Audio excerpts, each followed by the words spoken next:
Magandang gabi po sa ating mga tagapakinig. Ngayon po ay National Heroes Day. At bago po tayo magsimula sa ating kwento, ay nais ko po munang i-shoutout si Sir Ed, isa nating tagapakinig na OFW mula pa sa bansang Malaysia. Isa sa mga makabagong bayani ng ating henerasyon. Sa lahat po ng OFW, maraming salamat po at naway pagpalain pa kayo ng Panginoon. At sa ating mga tagapakinig, nais din po namin kayong pasalamatan sa patuloy ninyong pagsuporta. Kung bago ka pa lamang po sa aming channel ay iniimbitahan ko po kayong subaybayan kami gabi-gabi sa aming mga kwento. Kung nais nyo rin po ng shoutout ay i-comment mo na ang iyong pangalan at kung saan ka nagmula. Muli, kami po ay lubos na nagpapasalamat. At ako nga pala si Kuya Jovi, ang utak sa likod ng Ulap Noir. Ang kwentong ito ay base sa isang sulat na ipinadala sa amin. Hindi malinaw kung hanggang saan ang katotohanan, pero ikaw na ang humusga. Isa lang ang malinaw, hindi mo na ito malilimutan. Magandang gabi Kuya Jovi at sa lahat ng mga tagapakinig. Ako po si Mira, isang simpleng guro dito sa Bulacan. Matagal ko nang itinatago ang lihim na ito. Pero ngayong gabi, habang nagsusulat ako, ramdam ko na hindi na ako nag-iisa dito sa kwartong ito. Kung sakaling hindi ko matapos ang sulat na ito, sana maiparating pa rin sa iba ang kwento ko. Nagsimula ang lahat matapos kong makakita ng isang babae sa salamin habang naghuhugas ako ng pinggan. Hindi siya ako, ibang muka. Isa siyang babaeng payat, maputla, at parang nakasuot ng lumang belo.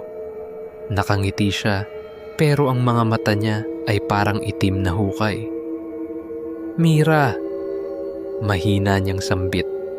Muntik ko nang mabitawan ng plato. Ngunit nang tumingin ulit ako, wala na siya. Naisip ko, baka guni-guni lang dahil pagod ako sa trabaho.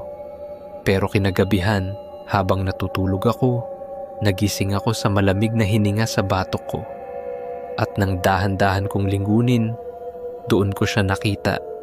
Isang nilalang na nakadamit madre, nakadikit sa likod ko, at pilit inaabot ang leeg ko. Diyos ko po, bulong ko, sabay dasal ng Ama namin.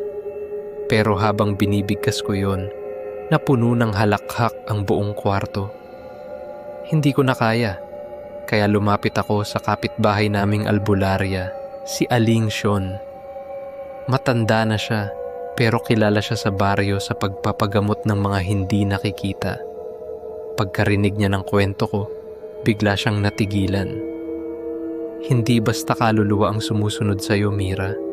Seryoso niyang sabi. Ano po ibig niyong sabihin? Pagtataka ko. Madre siya sa anyo, pero hindi siya tao. Demonyo siya. Sagot ni Aling Sion. Kinilabutan ako. Paano po yun? Ano po ang gagawin ko? Humugot siya ng malalim na buntong hininga. Kailangan ng ritual. Pero Mira, hindi ako sigurado kung kaya ko siyang labanan mag-isa. Dumating ang gabi ng ritual. Pinapasok niya ako sa loob ng lumang bahay niya. Nakapwesto ang kandila sa 4 na sulok ng silid. May krus sa gitna at mangkok ng langis. Ano mang makita o marinig mo, huwag kang sisigaw, huwag kang lalapit. Pilin niya.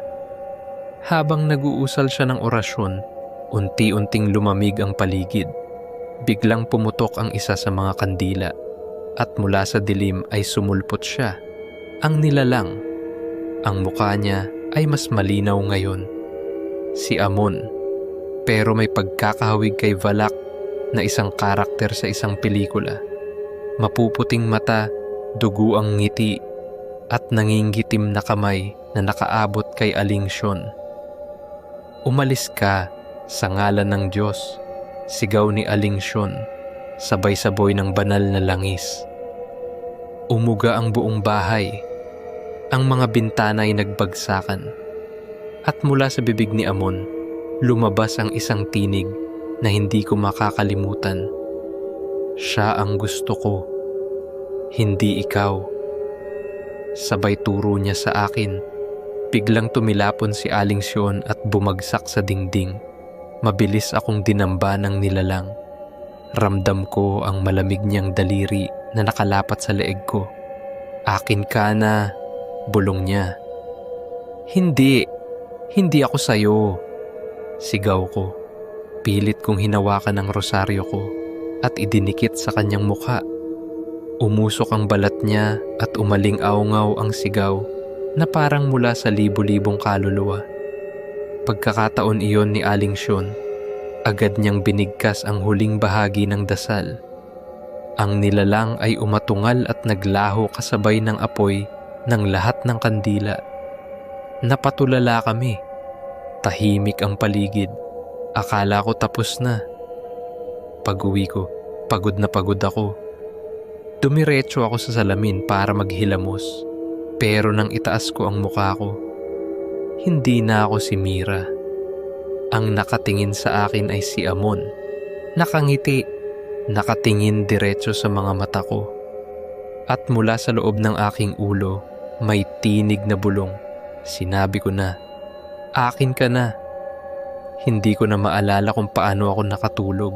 Basta pagising ko, may dugo sa mga kuko ko. At gabi-gabi mula noon, habang nakasulat ako ng sulat na ito, naririnig ko pa rin ang halakhak niya. Kung sino man ang makabasa ng sulat kong ito, huwag kayong magtiwala sa mga aninong nakikita nyo sa salamin.